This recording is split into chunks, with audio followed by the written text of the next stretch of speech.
Okay, hello everyone. As usual, this is a question on performance evaluation. I think this will go with a lecture PowerPoint and the quizzes about return on investment and residual income.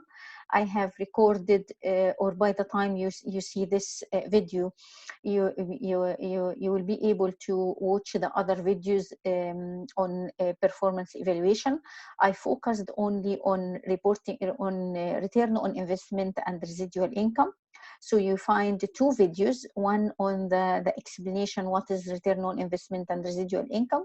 The other one is a comparison between both of them, what are the advantages and disadvantages of both of them. Of course, the PowerPoint will be uploaded in Moodle for both videos, and also I will upload as usual some quizzes just to check your understanding how to calculate return on investment and residual income. Even before I start, it's really very important to mention that this topic is related to segment reporting. Some management accounting researchers just include it in one chapter in their books, as segment reporting and the transfer and the performance evaluation, and some researchers just kind of having them segment reporting as one chapter and performance evaluation or performance measurement as another chapter. So I think this is a very simple question. It's all you really need to know is how to calculate both return on investment and residual income.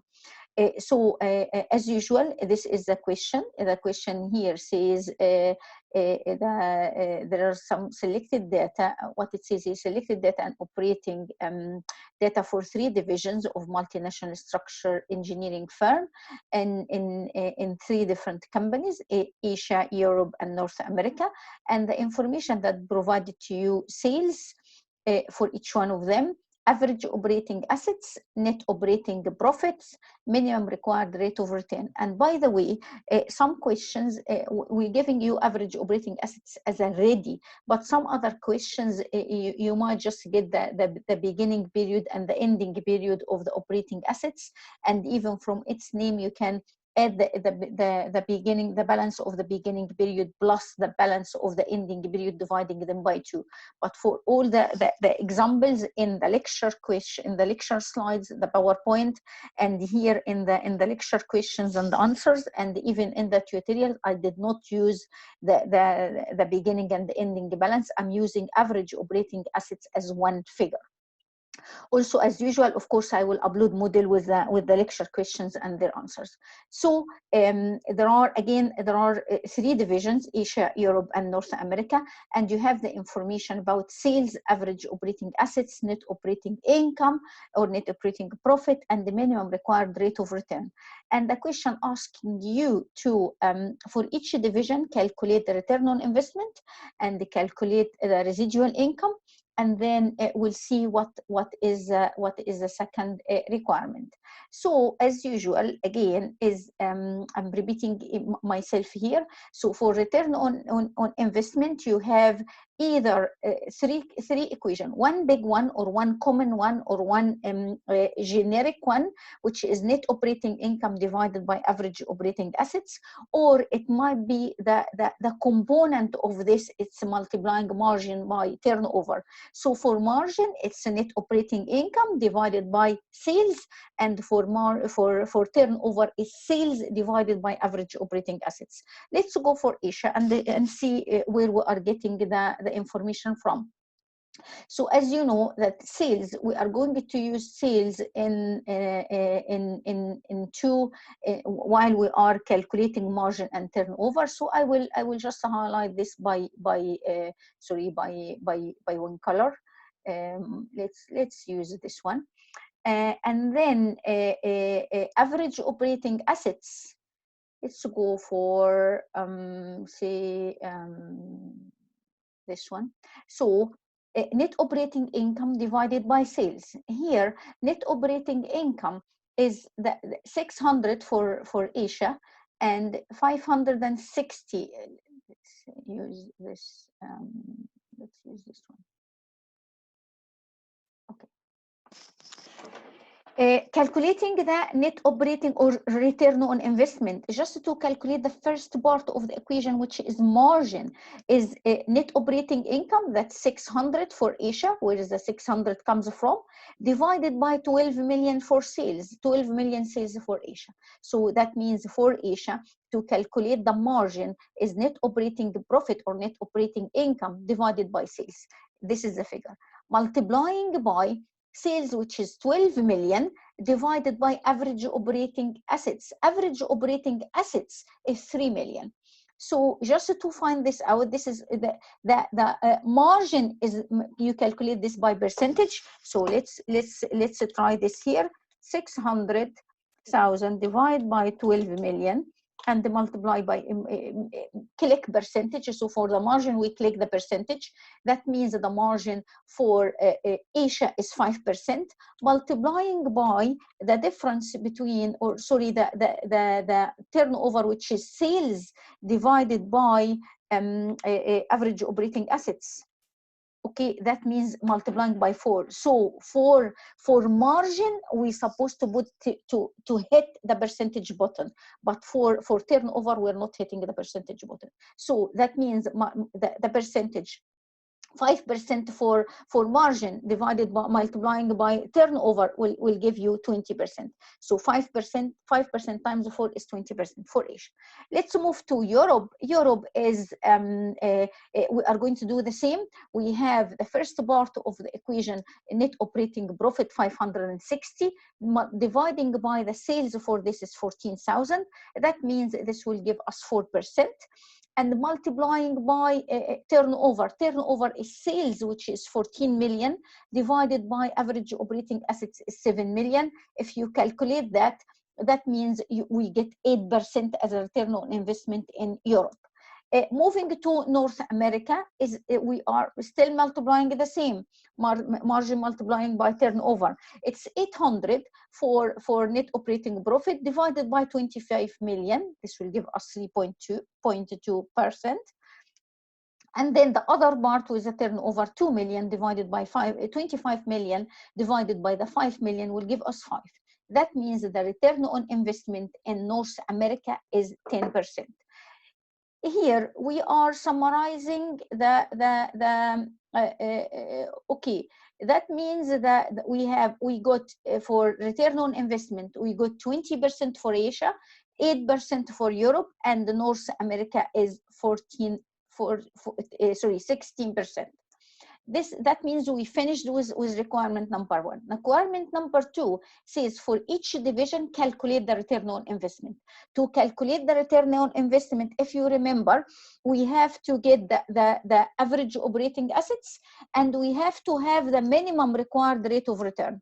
So minimum required rate of return, once you find this in any question, that means you have to calculate the residual income. So residual income is you have to use the minimum required rate of return. So we have minimum required rate of return for Asia is 14%, 10% for Europe, and the 16% for North America. So, sorry. So,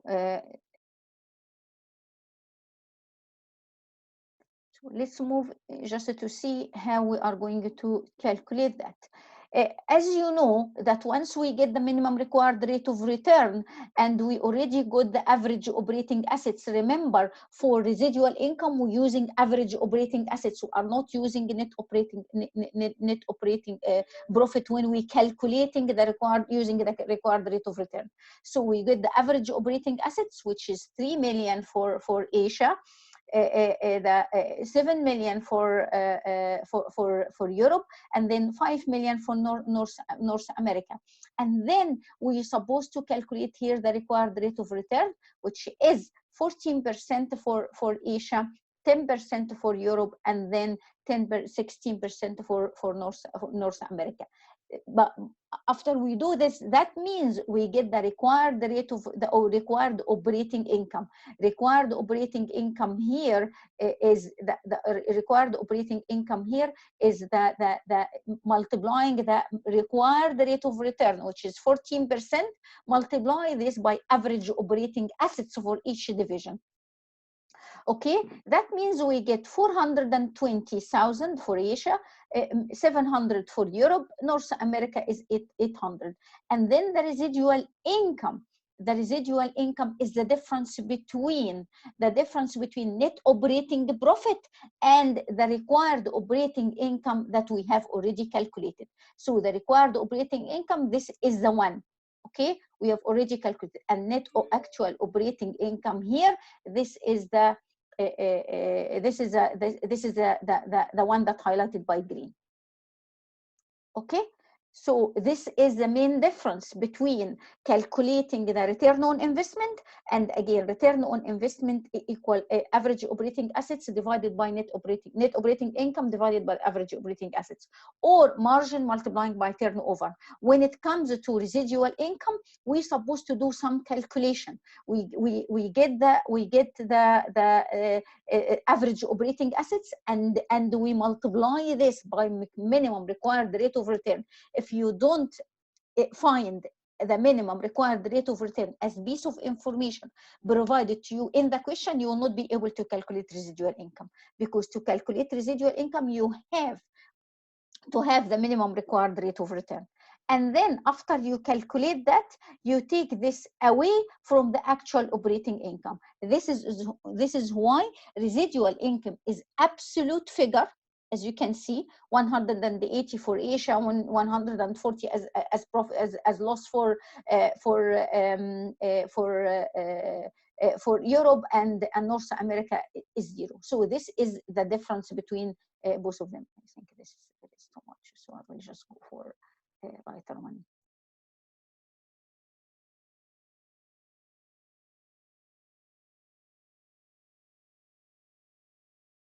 Okay. Now we finished the first requirement, or the first two requirements. Calculate the return on investment in each one of them, and then calculate the residual income in each one of them.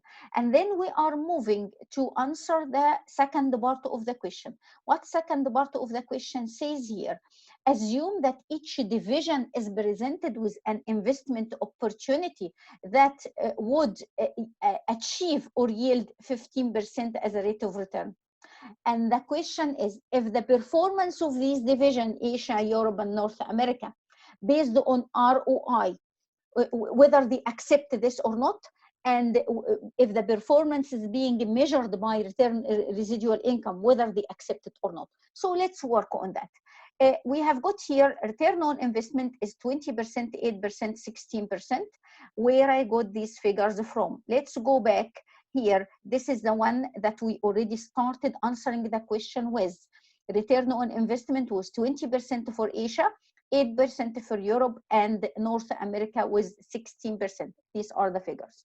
Okay, the question here says, assume that the company has a new opportunity for investment that will achieve 15% as a rate of return. Whether they are going to accept that or not. Remember the concept of return on investment. Remember that's because it's a segment, it's a department. All managers, they are looking for their own interest. So if for example, for Asia, they will reject that because it's an opportunity that will give them 15% for the whole company, but they have to achieve 20% in their segment. So no way they are going to accept this, because they are going to invest in an investment if it will achieve more than the required rate of return.